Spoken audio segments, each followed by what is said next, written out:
நேயர்கள் அனைவருக்கும் வணக்கம்.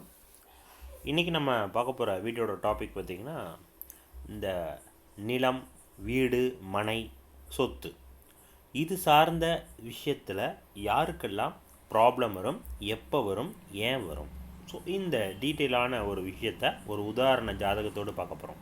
சரிங்களா? ஸோ நம்மள்கிட்ட ஒரு நேயர் கேட்டிருக்காரு. ஸோ சொத்து தகராறு வருவது எதனால் வருது, அண்ட் தென் அது எப்போ சால்வ் ஆகும் அப்படிங்கிறது தான் அவருடைய கேள்வி.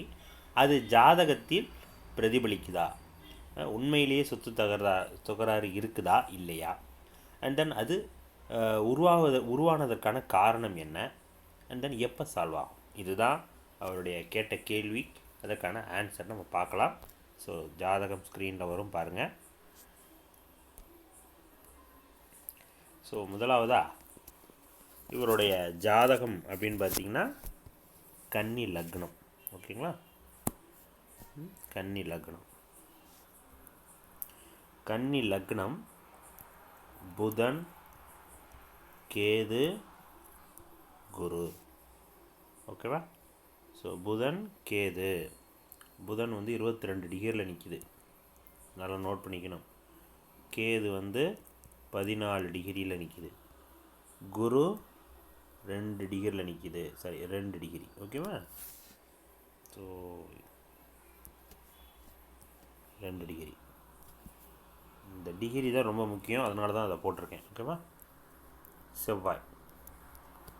செவ்வாய் எத்தனை டிகிரி? 25 டிகிரி. ஓகேவா? ஸோ மற்ற கிரகங்கள்லாம் பார்க்கலாம்.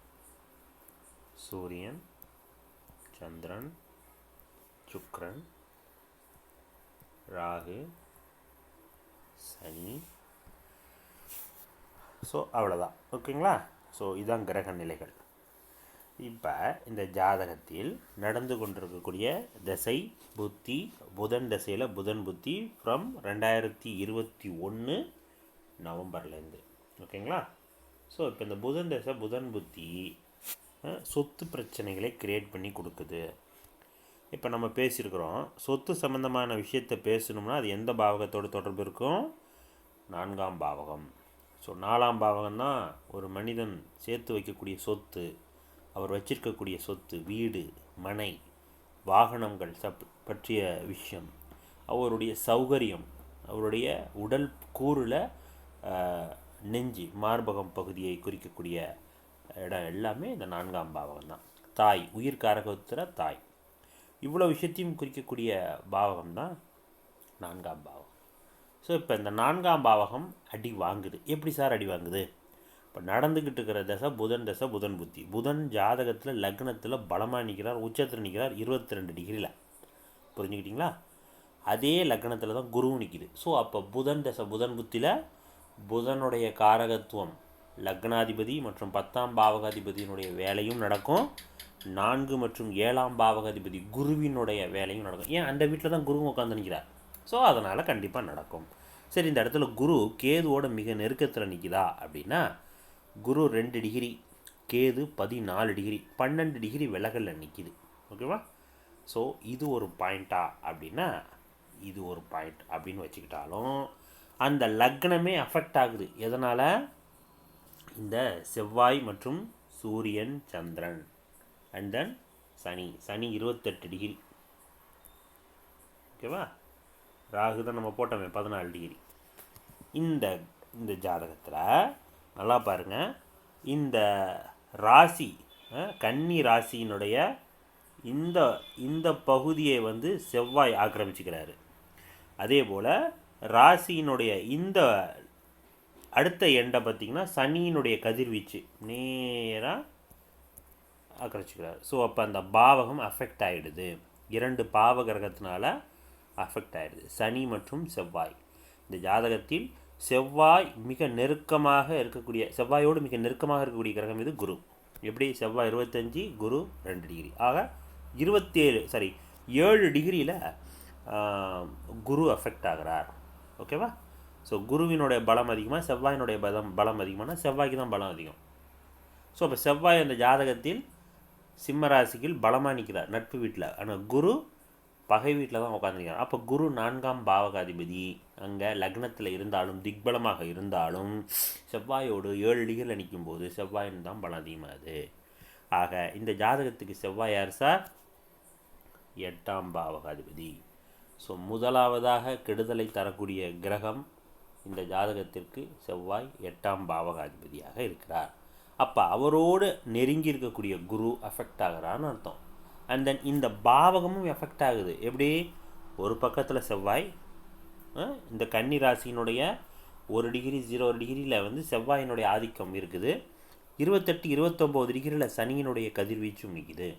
2021 கோச்சாரத்தில் சனி இங்கே நிற்கிறாரு. அப்போ சனியினுடைய கதிர்வீச்சும் உங்களுக்கு துலா ராசிக்கு விழுகுது. ஸோ ஆட்டோமேட்டிக்காக உங்களுக்கு என்னது, சந்திரனும் அடி வாங்குறார், 2ஆம் பாவகம் அடி வாங்குது, பொருளாதார செலவுகள், பொருளாதார பிரச்சனைகள் இதெல்லாம் ஆகிறதுனால இந்த லக்னமே அடி வாங்குதுன்னு அர்த்தம். 2 பக்கமும் பாவகிரகங்கள், பாவ கருத்தாரி தோஷம் அப்படிங்கிற கேட்டகரியில் ஜாதகம் இயங்குது. ஸோ அப்போ லக்னம் அஃபெக்ட் ஆகிறார். எதனால? இவராலையும் அஃபெக்ட் ஆகிறார். பிஸ்னஸ் பண்ணுறான்னா அதனாலையும் அஃபெக்ட் ஆகணும். அந்த வீட்டில் என்ன கிரகம் நிற்கிது? குரு நிற்கிறார். ஸோ குரு தாய். இவர் பிறந்ததே 67 68 பிறந்திருக்காரு. ஸோ அப்போ இவருக்கே 55 56 வயசுக்கு மேலே நிற்கிது. 50+ நிற்கும்போது இவருடைய தாய் இருக்கிறாங்களேங்கிறத நம்ம அடுத்தது பார்த்துக்கலாம். அப்போ இருந்திருந்தாங்க கூட அவங்களுக்கும் அஃபெக்ட் ஆகிருக்கணும். ஓகேவா? அப்போ நிலபலங்கள், வீடு, சொத்து இது போன்ற அமைப்புகள்லாம் ப்ராப்ளம். செவ்வாயால் பிரச்சனை வருது. செவ்வாய் சகோதரர்கள் அல்லது நிலம் சம்பந்தப்பட்ட விஷயத்தின் மூலமாகவே சொத்து தகராறு. எப்படி வரும் சார்? பக்கத்து நிலத்துக்காரங்க இவங்க நிலத்துக்காக சண்டை போடுவாங்க சார். இப்படிங்கிற பிரச்சனைலாம் நிலத்தகராறில் ஆரம்பிக்கும். இதெல்லாம் கொடுக்குறது இந்த கிரக சேர்க்கை. ஸோ பார்த்தா குரு புதன் நல்லா பலமாக நிற்கிறாருன்னு பார்த்தா டிகிரியில் பார்க்கும் பொழுது செவ்வாயோடு மிக நெருக்கத்தில் குரு நிற்கிறது தப்பு. ஸோ கிரக வலுவில் செவ்வாய் தான் ஜெயிக்கிறாரு.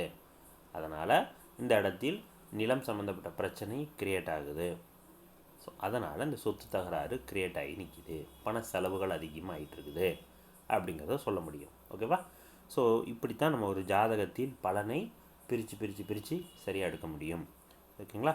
அதற்கு ஒரு உதாரண ஜாதகமாக தான் இந்த ஜாதகம் வந்தது. ஸோ நேயர்கள் உங்களுக்காக இந்த வீடியோஸ் நம்ம ரெடி பண்ணோம். இந்த வீடியோ கண்டிப்பாக பிடிச்சிருக்குன்னு நினைக்கிறேன். பிடிச்சிருந்துச்சுன்னா ஸோ நம்ம சேனலை சப்ஸ்கிரைப் பண்ணிவிட்டு ஃபாலோ பண்ணிக்கோங்க. நன்றி, வணக்கம்.